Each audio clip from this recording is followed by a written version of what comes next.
Boa noite, veja no Brasil TV. A fumaça dos incêndios florestais ainda causa transtornos em várias partes do país. Em Brasília, a qualidade do ar atinge um nível considerado péssimo. O preço do azeite subiu tanto que muda a rotina da segurança dos mercados e força uma mudança nos hábitos dos consumidores. E ainda, a iniciativa de pescadores artesanais de São Paulo que motivou o governo do estado a criar um projeto ambiental para limpar o mar. Segunda-feira, dia 26 de agosto, agora no Brasil TV.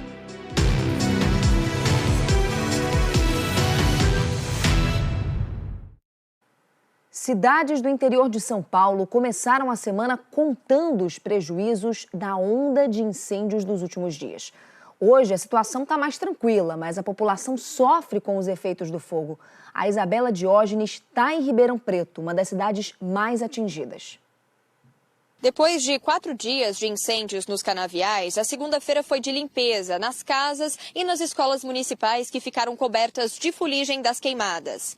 Pelo menos 11 cidades da região de Ribeirão Preto suspenderam as aulas. A chuva que caiu ao longo do dia todo, no domingo, em Ribeirão Preto, ajudou a reduzir o número de focos. A qualidade do ar melhorou, mas o risco continua alto porque a cidade está rodeada de áreas queimadas.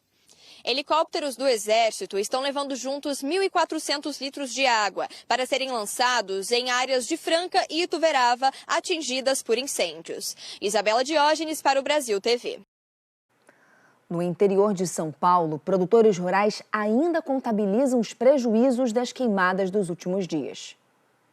A Prefeitura de Olímpia fez um levantamento, acabou de divulgar 20% de toda a área produtiva aqui do município de Olímpia, no interior do estado, foram destruídas por conta desses incêndios que ocorreram principalmente no fim de semana. Nós estamos aqui em uma pequena propriedade do município e aqui o produtor fala em 49 hectares destruídos por conta das queimadas. O fogo que durou 12 horas, nesse momento venta, inclusive, foi esse vento que contribuiu para que esse fogo se alastrasse rapidamente. Vocês estão vendo imagens aqui da destruição. Nesse ponto ficava um galpão onde estavam armazenados todos os insumos, maquinários da propriedade. Só aqui os prejuízos chegam a mais de R$100 mil. Daqui a gente também consegue ter uma ideia da destruição. Toda a plantação de cana-de-açúcar que foi destruída, parte de uma área de preservação permanente também foi atingida e muitas plantações de laranjas, né? Apesar da chuva, foi uma chuva fraca que veio aqui na região ontem. O maior registro foi no município de São José do Rio Preto, 23 milímetros, que é uma cidade vizinha. Deu um alívio, mas agora a preocupação volta por conta do sol que voltou a brilhar forte aqui no noroeste paulista. Em outra propriedade, também aqui em Olímpia, o produtor teve 1.000 hectares também destruídos. Então, muitas plantações, parte de vegetação também atingidas, consumidas por conta desse fogo, né? A gente vai ver as imagens dessa destruição. Aras também foi atingido, alguns animais mortos.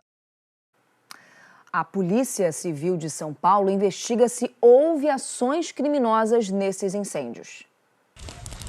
Neste domingo, o homem foi preso em flagrante ao atear fogo numa mata no município de Batatais. Alessandro Arantes carregava uma garrafa de gasolina e um isqueiro e confessou o crime.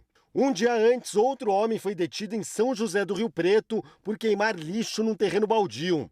Hoje cedo, em entrevista ao Em Ponto na Globo News, o governador Tarcísio de Freitas confirmou uma terceira prisão. Nós tivemos uma pessoa presa em Rio Preto, uma pessoa presa em Batatais e uma pessoa presa em Porto Ferreira. Então, pessoas que portavam gasolina e que estavam realmente ateando fogo de forma criminosa. É difícil dizer agora se há uma ação coordenada, não nos parece que haja, e qual é a motivação por trás disso. Então, agora vamos aprofundar as investigações para ver a motivação. A gente já está, obviamente, fazendo aí, instauramos os inquéritos, estamos ouvindo as pessoas, existem informações, relatos até de vídeo, onde as pessoas antecipadamente diziam, olha, eu vou fazer isso, eu vou colocar fogo. Então, é o que vai ser investigado agora pela Polícia Civil e a Polícia Federal também instaurou seu inquérito, seu procedimento investigativo. O governo paulista está desde sexta-feira com um gabinete de crise montado para coordenar os trabalhos de combate ao fogo. Esses mapas aqui mostram o risco de incêndio no estado de São Paulo nos próximos dias. Quanto mais roxo você vê no mapa, maior o risco de incêndio.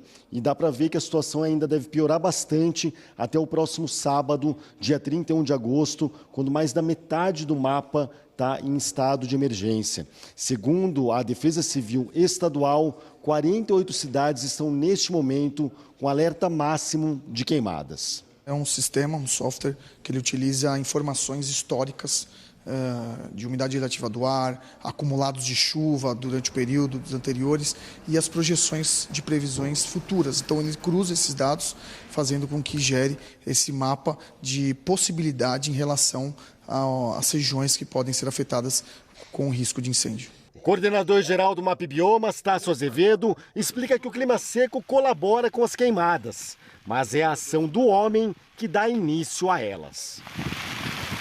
Para ter fogo, incêndio, você precisa ter três coisas. Precisa ter um tempo muito seco, precisa ter material para queimar, né, material combustível, e precisa ter alguma coisa que inicie o fogo, né? Não existe combustão espontânea, né? Pode ser desde uma bituca de cigarro jogada pela janela do carro na estrada, até um fogo que foi iniciado para queimar algum lixo, alguma coisa, ou um fogo que foi feito para renovação de pastagens. Qualquer uma dessas atividades, ele pode gerar um fogo que sai do controle.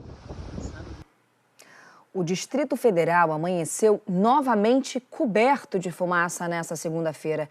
De acordo com os bombeiros, é resultado dos incêndios no DF e no interior de São Paulo. Tempo seco e umidade baixa. Um domingo que amanheceu cinza, estava difícil enxergar e respirar. Os meus olhos aqui estão lacrimejando. Nossa, horrível. Até para respirar assim, ó. Tá difícil mesmo. Ruim. Difícil de respirar, desci já de manhã no ônibus aqui para a torre. Muito ruim, poluído, né? Poluição, né? A nuvem de fumaça tomou conta de Brasília e a gente recebeu vídeos de várias regiões. Do Gama, sol nascente. Acordei, olhei para o céu e olha essa fumaça. São Sebastião, Samambaia. Você não consegue enxergar nem os prédios. Taguatinga e Águas Claras. E olha só como o pessoal que fica na torre de TV estava trabalhando ontem. Tava todo mundo de máscara. E por causa da fumaça, a visita ao cartão postal foi suspensa. A família do Danilo, que veio de São Paulo, teve que deixar o passeio para a próxima vez. A gente veio no Mirante, né, mas está fechado por conta da fumaça. Ele disse que está com as queimadas. E aí ele falou que não dá nem para respirar, né, lá. E aí, lá em cima. Então a gente não consegue nem ver e nem respirar. Então vamos ficar devendo para uma próxima. Viemos de São Paulo, mas fica para uma próxima, né, infelizmente. A gente também veio para a região aqui da Torre Digital, onde as pessoas vêm para cá para admirar essa vista de Brasília. Mas repare só, não dá para ver nada. Segundo os especialistas, uma frente fria acabou mudando o fluxo, ou seja, a direção dos ventos em todo o país e acabou empurrando e espalhando a fumaça das queimadas que estão ocorrendo em todo o país. Aqui não foi diferente. Brasília está encoberta por tanta fumaça. Nós estamos aqui recebendo poluente, material particulado, proveniente de queimadas de outros pontos do Brasil. É difícil dizermos, está vindo de um ponto, de outro, mas devido à circulação dos ventos, eles estão trazendo para cá. E como nós estamos numa atmosfera estável, porque o ambiente está seco, está quente, isso favorece o quê? A manutenção deles, porque fica em suspensão. E olha, a fumaça das queimadas daqui se misturou nessa onda que veio de fora. E a previsão não é boa, já que o tempo quente e seco deixa o cenário perfeito para o aumento dos focos de incêndios florestais comuns nessa época do ano. E pode se preparar que em setembro deve ser ainda pior. Segundo os bombeiros, é o mês mais crítico. Nessa época do ano já é esperada, né? A gente até fala que o mês mais crítico nem é esse mês de agosto, o mês mais crítico para a gente nos incêndios florestais é setembro. Os incêndios que têm ocorrido aqui no Distrito Federal, todos eles não excederam a nossa capacidade de resposta e estão sob o controle.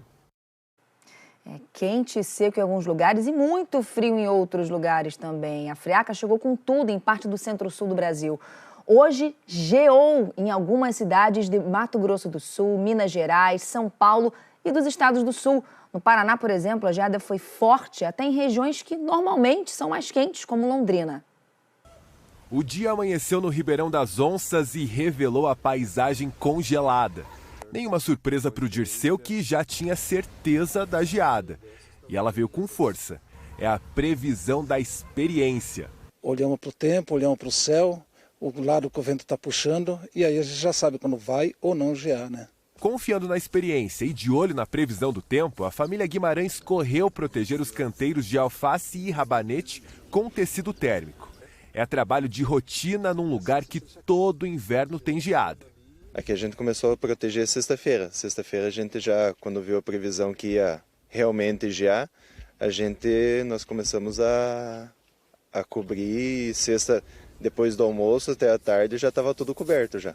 E deu resultado. Onde ficou coberto, tudo protegido. Além dos tecidos que o pessoal usa para proteger as grandes áreas, os canteiros, tem outras técnicas que ajudam a diminuir ou evitar as perdas com a geada. Um exemplo aqui nessa plantação de brócolis. É uma técnica simples e principalmente sem custos. Aqui eles cortam as folhas maiores e colocam sobre a cabeça. E aí você vê que a folha ficou congelada. Está cheia de gelo, mas a parte que interessa ficou totalmente preservada e pode ser consumida.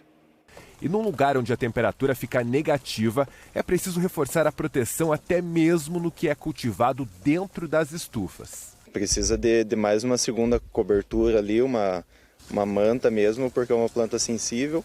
O Cinturão Verde da região metropolitana de Curitiba é responsável por quase metade da produção de hortaliças aqui do Paraná. E apesar da maioria dos produtores usar as técnicas de proteção contra geadas para evitar perdas, ainda assim as baixas temperaturas afetam a produção, já que o ciclo das plantas fica mais demorado. Segundo a Ceasa, já teve aumento de preços nas últimas 2 semanas, com destaque para abobrinha, beterraba e couve-flor.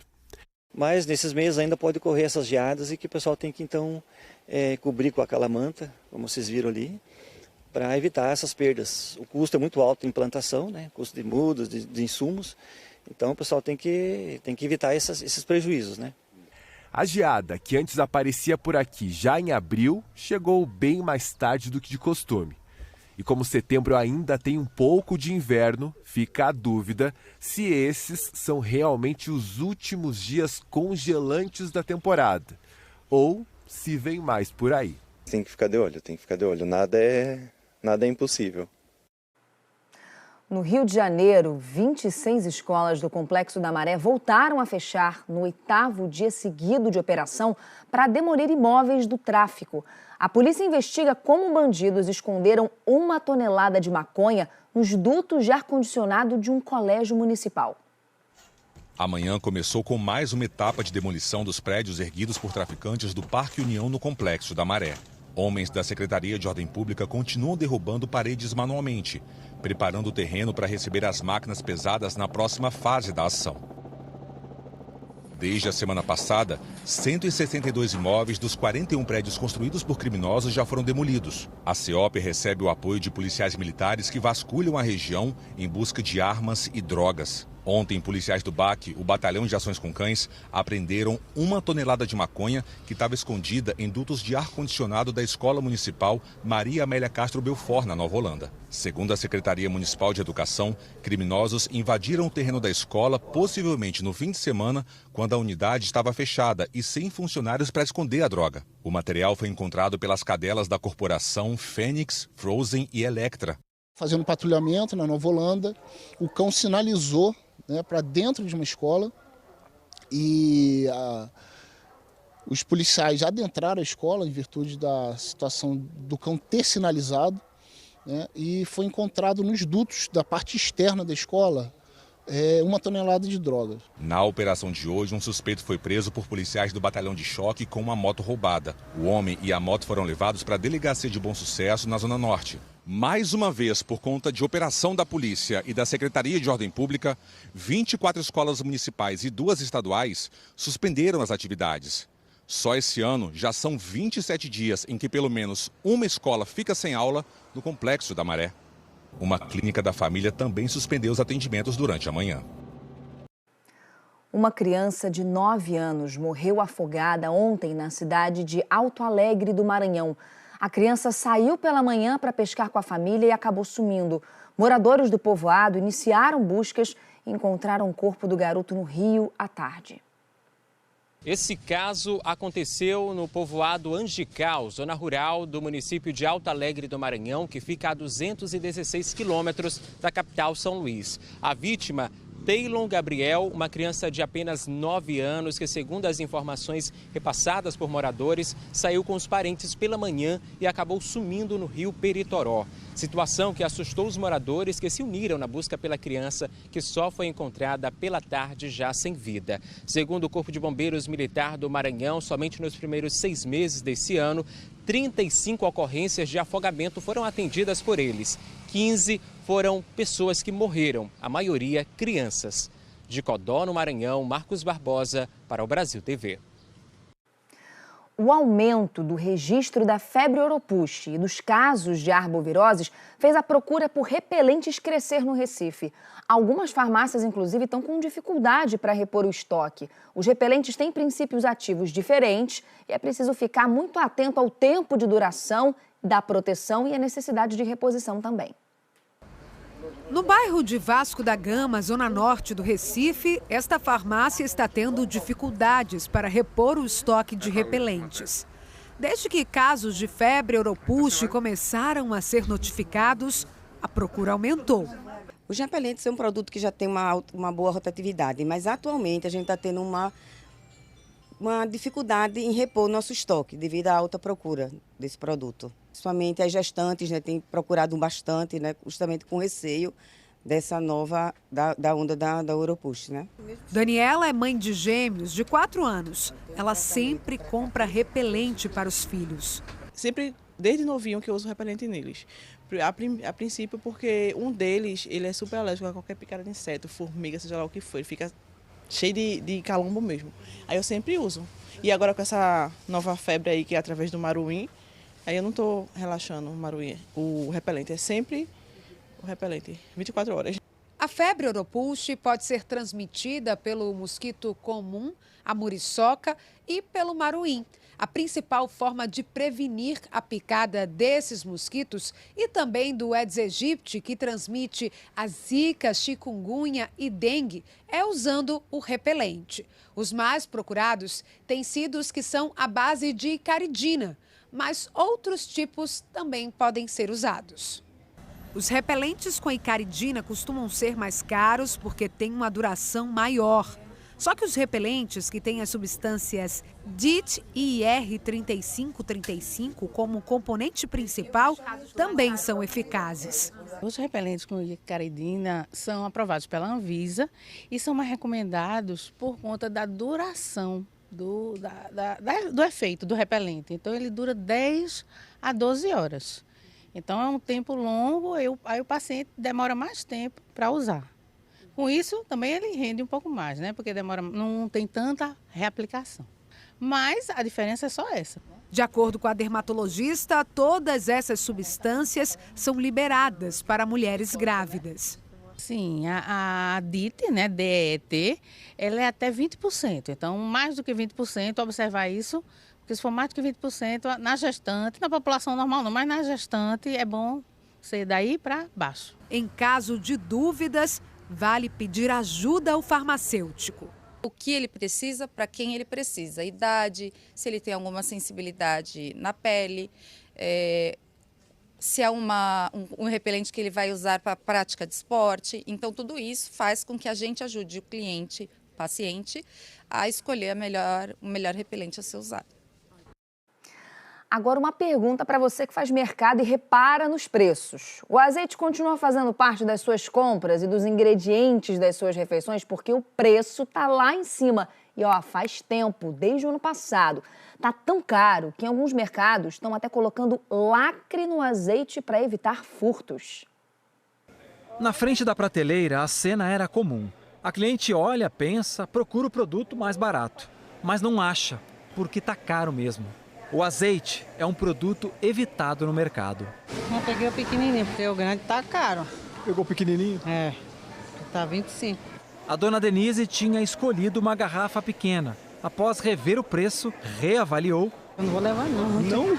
Vai desistir? Vou. Pequena demais, ó. Eu não tô vendo nenhum pra mim levar. Não tem nenhum com um preço acessível pra senhora, né? Não. A decisão faz sentido. Dá uma olhada nos preços. A garrafa de meio litro de azeite está perto dos R$50. Eu vi que a senhora passou, olhou o azeite e foi direto pro óleo. Caro. Eu sou cozinheira, né, de um bife árabe. E lá a gente está tendo um grande problema na compra do azeite, que se usa muito. Se era um fio, agora é uma gota. Uma gota, porque está complicado. Tá difícil. Tá muito Com difícil. esse preço. Tem mercado colocando lacre nas garrafas de azeite. Isso costuma ser feito nos produtos mais caros, para evitar furtos. É natural que o preço assuste e até espante os consumidores. Nos últimos 12 meses, o azeite aumentou quase 40%, segundo o Índice de Preços ao Consumidor, calculado pela FIPE. Nós estamos há mais ou menos 1h20 aqui nesse mercado da zona sul da capital. E até agora ninguém pegou nenhum vidrinho do pequeno de azeite. A maioria dos clientes acaba escolhendo pelo chamado óleo composto, que é uma mistura e, portanto, um produto mais barato. A explicação para esse preço tão alto do azeite está no calor e na secura. Não é o que a gente está passando aqui em São Paulo, não, mas lá na Europa. Felipe Serigati, pesquisador da FGV Agro, explica que a safra da azeitona, matéria-prima do azeite, foi ruim em Portugal e Espanha, por exemplo. São 2 dos maiores produtores do mundo, por causa das mudanças climáticas. E quase 100% do azeite vendido aqui vem do exterior. O azeite ele é produzido principalmente nos países ali da região mediterrânea e fatores climáticos, o El Niño acabou quebrando a safra do azeite das olivas, né? Tanto um calor ali que veio de forma antecipada, o que acabou fazendo com que a floração acontecesse antes do ideal, reduzindo a produtividade das oliveiras, mas também foi um calor acima da média, que fez com que reduzisse ali a retenção de líquido das azeitonas. Então eram azeitonas com menor quantidade de óleo. Resultado disso, a produção, a safra do óleo de oliva, o azeite, ela ficou menor.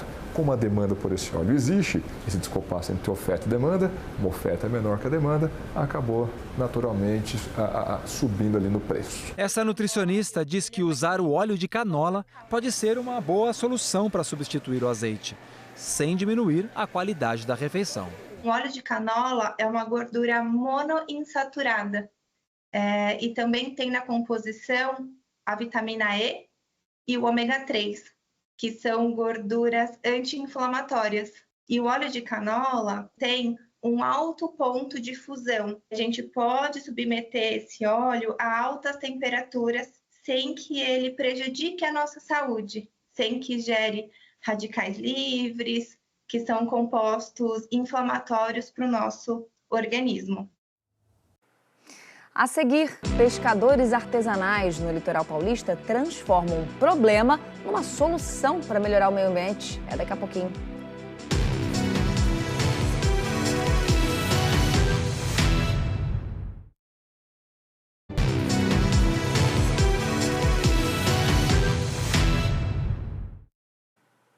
Brasil TV de volta com uma iniciativa muito bacana que está acontecendo em Guarujá, no litoral paulista.